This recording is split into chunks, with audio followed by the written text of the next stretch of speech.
Bonjour à tous, j'espère que vous allez bien. Je suis ravie de vous retrouver aujourd'hui. Cette vidéo s'adresse à vous.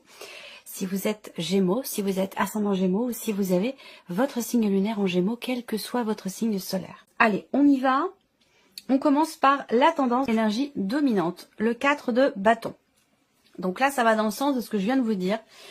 Avec cette carte-là, c'est un mois qui va vous amener à vouloir structurer, qui va vous amener à vouloir cadrer les choses, bâtir, construire pour la durée, pour le long terme.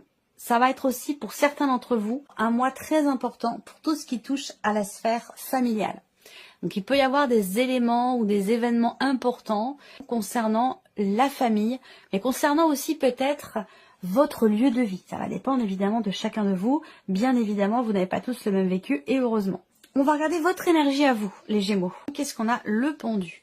Ça, c'est intéressant parce que c'est une énergie qui me montre que vous êtes tout à fait capable et à même de vous remettre en question ou de remettre en question une structure même, une façon de penser, une façon de réfléchir, une façon d'aborder un dossier, un sujet, une relation, quelque chose en particulier. Je le répète, il n'y a pas de domaine de vie à proprement parler ici qui est représenté, hein. Mais je vois bien que avec cette carte-là, il y a cette idée quand même de cette volonté d'aller chercher la vérité pour certains d'entre vous. Pour d'autres, ça va être la volonté de trouver absolument la meilleure solution possible par rapport à quelque chose de précis, de particulier. Et le pendu, alors c'est une carte où effectivement on peut se sentir un peu bloqué, hein. C'est une carte qui peut parler d'immobilité, de blocage, mais ce que je ressens là, du fait que ce soit votre énergie à vous, alors, il peut être question, je termine avec ça, il peut être question aussi d'avoir besoin ou d'avoir l'impression d'avoir à se délester de quelque chose pour pouvoir embraser autre chose. Donc une notion quelque part ici de sacrifice ou peut-être qu'il y a cette notion d'effort à fournir au détriment de quelque chose. Voilà, pour pouvoir évoluer, avancer, se libérer de quelque chose ou arriver à trouver une ou des solutions. Voilà. Pour d'autres ici, il est possible que vous soyez focalisé sur une relation très importante pour vous et qui peut être une relation avec quelqu'un qui est du signe du Scorpion. Je le répète, quand je donne les signes astro, ça reste des indications, évidemment. Ça va pas être le cas pour tout le monde, mais ça peut être des indications intéressantes si effectivement ce tirage résonne en vous, si ce tirage vous parle. On va continuer et on va regarder ce que vous allez avoir à gérer. Le soleil. Alors, qu'est-ce qui est à gérer? La première chose qu'on me dit, qui me vient, hein, c'est la vérité. Chercher à comprendre, chercher à savoir, creuser, approfondir. Donc, alors ça parlera peut-être pas à tout le monde, hein, mais ce qui me vient là dans la continuité, ce que je vous ai dit depuis le début de la vidéo, c'est que pour certains d'entre vous, effectivement, il y a cette recherche de vérité peut-être. Et bien la vérité en question, il va falloir la gérer. Voilà, ça va pas être forcément quelque chose de facile, d'évident. D'ailleurs, on va le regarder ici avec la carte suivante. Mais voilà, là il y a l'idée effectivement d'une vérité qui éclate, de quelque chose qui est compris ou de quelque chose qui est mis en lumière. Donc voilà, soit c'est vous qui dévoilez, qui délivrez quelque chose, soit ça vient de l'extérieur. Mais en tout cas, cette mise en lumière, ce qui est dévoilé, révélé ou ce qui est annoncé, compris aussi peut-être, voilà, il va falloir le gérer.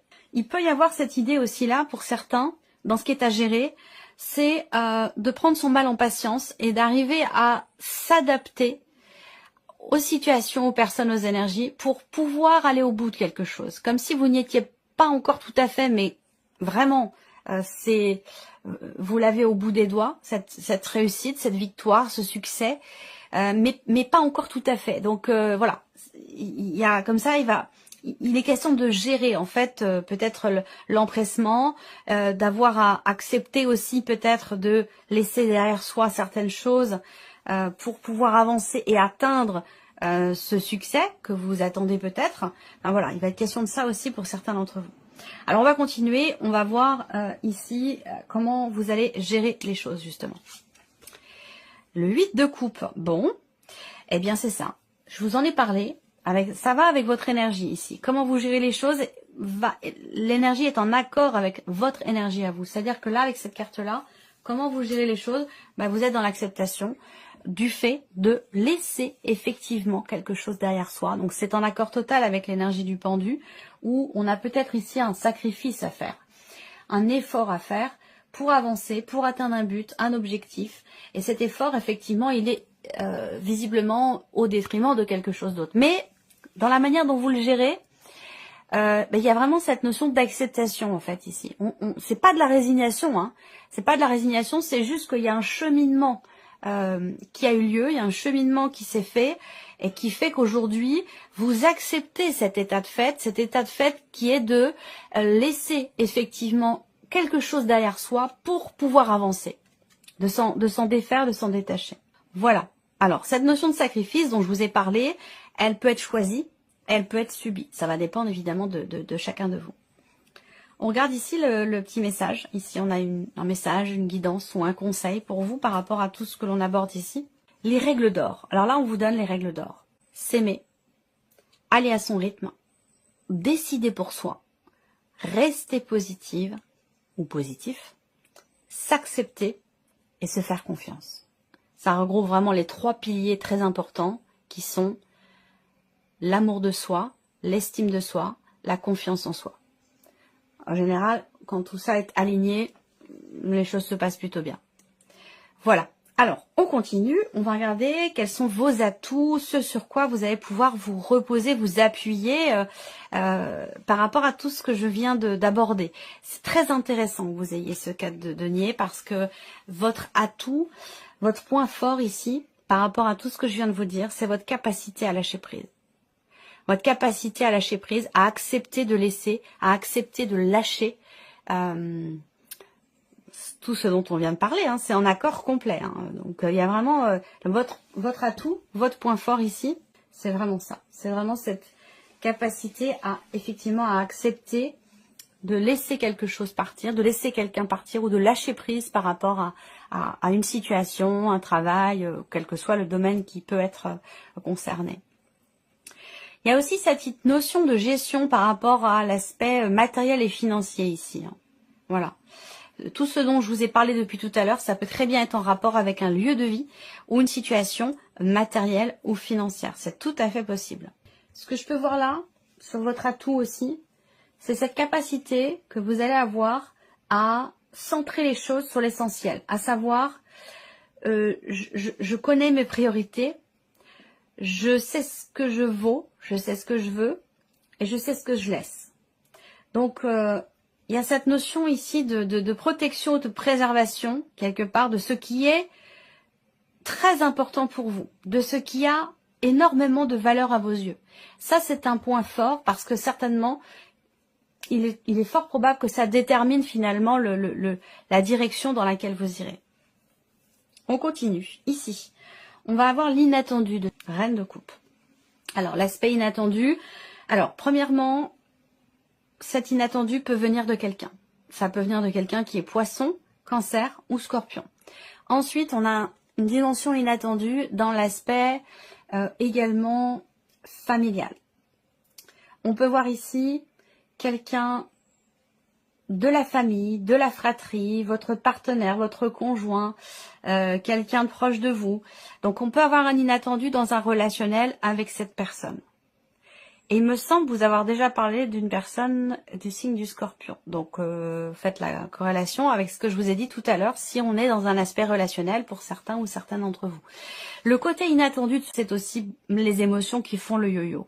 On peut avoir ici, il y a une notion de changement, de remise en question, de compréhension de certaines choses, de prise de conscience qui peuvent vous permettre ici de vous recentrer sur l'essentiel, la famille, quelque chose qui a un rapport avec la famille peut-être pour certains d'entre vous, et de pouvoir avancer, lâcher prise et accepter de laisser derrière soi ce qui a besoin de l'être pour justement pouvoir évoluer, pour pouvoir partir ou pour pouvoir avancer. On continue, qu'est-ce qui découle de tout ça? Eh bien oui, la roue de fortune, c'est la roue qui tourne, c'est le destin, c'est le mouvement, c'est le changement. On est sur un 10, donc on est sur une fin de cycle, fin de chapitre, qui laisse place à quelque chose de nouveau. C'est étonnant parce que j'ai l'impression de l'avoir eu quand même pour pas mal de signes, cette énergie-là, cette énergie de fin de cycle, début d'un autre, cette notion de mouvement, de mutation, de transformation qu'on a ici. Donc là, ce qui découle de tout ce que je viens de vous dire, et peut-être aussi d'une perturbation émotionnelle ou d'un événement important avec quelqu'un qui est d'un signe d'eau, eh bien ce qui en découle, ça va être avec la roue de fortune, effectivement un mouvement, un départ, quelque chose de nouveau, la fin d'un cycle qui va évidemment laisser place à quelque chose de différent et bien sûr à quelque chose de nouveau. Donc voilà. Qu'est-ce que vous retirez de positif? Le jugement. Le jugement. L'idée de se dire, ça c'est intéressant. Parce qu'avec cette carte-là, ce que vous en retirez de positif, c'est que il y a cette... bon, pas la carte de l'étoile, j'ai pas la carte du pape, mais je le ressens ici très fortement. Cette foi, cette croyance qui est présente ici. Alors, je parle pas de religion ici, hein, même si pour certains d'entre vous, ça peut faire écho avec quelque chose de religieux, ou un investissement religieux dans ce qui est vécu. Mais avec cette carte-là, ce que vous en retirez de positif, c'est que vous vous dites, bah, en fait, je suis à ma place. Je me sens à ma place ou je suis à ma place. Je vis ce que je dois vivre au moment où je dois le vivre et c'est ok et je suis ok avec ça. Donc il y a ce côté comme ça où on se sent aligné, on se sent connecté, on se sent à sa place et il y a aussi ici la notion de reconnaissance dans le sens de la compréhension, vous voyez. Là, on parle quand même de transformation importante. Là, on parle de départ. Là, on parle de changement, de mouvement. Ici, on parle de transformation, de renaissance. Donc, on est quand même ici dans un mois extrêmement important. Si je regarde, vous avez ici 4 arcanes majeures ici sur les 8, donc la moitié. C'est quand même important. Donc, c'est un mois déterminant pour vous. C'est un mois extrêmement important dans lequel vous vous sentez peut-être à certains moments un petit peu à l'étroit ou contraint ou contrainte ou dans l'obligation d'être dans le sacrifice et pourtant on a dans ce qui découle de ce vécu ici, on a une renaissance avec cette carte-là. Une renaissance, une transformation quand même assez importante. Voilà. Bon, on va continuer avec le petit Lenormand et puis on va regarder ici ce qui se passe au niveau de la sphère du mental ici. Alors, qu'est-ce qu'on a? Bon, des projets plein la tête. L'idée de s'évader un peu, de prendre l'air, de changer d'environnement. On peut avoir aussi effectivement une énergie nouvelle par rapport à l'aspect social de votre vie. Donc dans vos relations, que ce soit rapport à votre famille, à savoir il peut y avoir un mouvement, une distance par rapport à la famille ou un rapprochement, à vous de voir par rapport à votre situation. Après ça peut être en rapport avec l'aspect amical de votre vie sociale, où là on a une énergie nouvelle ici qui ressort. On voit que vous êtes quand même dans la légèreté, dans l'allégresse, dans l'ouverture. C'est-à-dire que là au niveau du mental, j'ai l'impression qu'en fait, vous les Gémeaux, il y a ce côté enfantin, mais dans le bon sens du terme. C'est-à-dire que là, il y a une certaine neutralité dans la manière d'aborder les événements, dans la manière de s'ouvrir à la nouveauté. Et du coup, c'est intéressant parce que il n'y a pas de retenue, il n'y a pas de retenue, il n'y a pas d'a priori, il n'y a pas forcément d'appréhension non plus. Il y a un côté comme ça, c'est comme si on arrivait sur un terrain neutre. Il y a ce côté, oui, très très enfantin, très. C'est pas la naïveté, hein, c'est l'aspect enfantin dans le bon sens du terme, la découverte. La neutralité, la curiosité, vous voyez, c'est là au niveau du mental, il y a une ouverture au champ des possibles finalement, avec aucune appréhension. Ici, on a la sphère émotionnelle. Donc, qu'est-ce qui se passe au niveau des émotions pour vous les Gémeaux? Alors, on a l'étoile et le serpent. Bon, le fait qu'on ait le serpent peut indiquer qu'il y a à un moment donné émotionnellement une forme de tension. Ou un conflit intérieur. Ça peut être aussi un conflit intérieur. Il peut être question sur le plan émotionnel de quelque chose, d'un événement, d'un élément, et là ça vient de l'extérieur, qui peut venir vous chatouiller un petit peu dans le sens où vous étiez bien tranquille, serein, sereine. Et là, on peut avoir ici, effectivement, des petites contrariétés. Et donc là, ça peut rejoindre ce que j'ai dit tout à l'heure, justement, dans l'aspect inattendu, une dimension quand même émotionnelle sur ce point-là. On regarde la sphère de l'action. Donc, qu'est-ce qui se passe pour vous? Comment vous agissez? Comment vous intervenez? Alors, la sphère de l'action ici. Donc, on a la maison et le trèfle.